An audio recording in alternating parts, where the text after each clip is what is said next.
রোববার রাজধানীর তেজগাঁও BAF শাহীন কলেজে স্টার্টআপ সায়েন্স প্রজেক্ট এবং ইনোভেশন আইডিয়া শোকেজিংয়ের ঢাকা জেলা পর্যায়ের প্রতিযোগিতার সমাপনী ও পুরস্কার বিতরণী অনুষ্ঠানের আয়োজন করে ঢাকা জেলা প্রশাসন।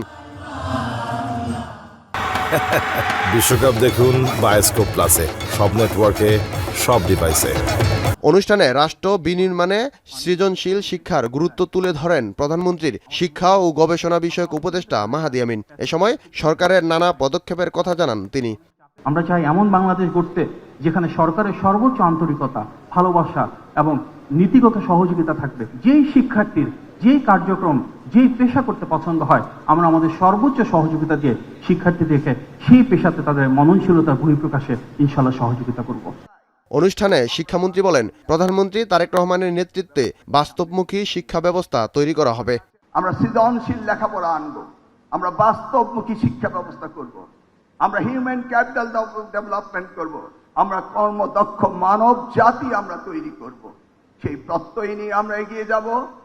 এ সময় ডাক্তার জুবাইদা রহমান বলেন, দেশের বহু স্কুল অবকাঠামো ব্যবহার অনুপযোগী, প্রত্যন্ত অঞ্চলে শিক্ষার সমান সুযোগ নিশ্চিত করা হবে। ধনী দরিদ্র নির্বিশেষে শিক্ষার অধিকার রাখে। শিক্ষার সুযোগকে অনগ্রসর এলাকার জনসাধারণের দ্বার প্রান্তে নিয়ে গেলে প্রতিভা অন্বেষণ ও উপযুক্ত সুযোগ করে দেওয়ার মাধ্যমে সুপ্ত প্রতিভা বিকাশের পথ করা যাবে ইনশাআল্লাহ। লার্নিং উইথ হ্যাপিনেস, আনন্দময় শিক্ষা। ষষ্ঠ শ্রেণী থেকে শিক্ষার্থীদের দলগত কাজ, ব্যক্তিগত নৈপুণ্যের উন্নয়ন, পার্সোনাল স্কিলস ডেভেলপমেন্ট, পারিবারিক, সামাজিক ও নৈতিক শিক্ষার মাধ্যমে সুনাগরিক হিসেবে গড়ে তুলতে শিক্ষাকে আনন্দময় করে উপস্থাপন করা যেতে পারে।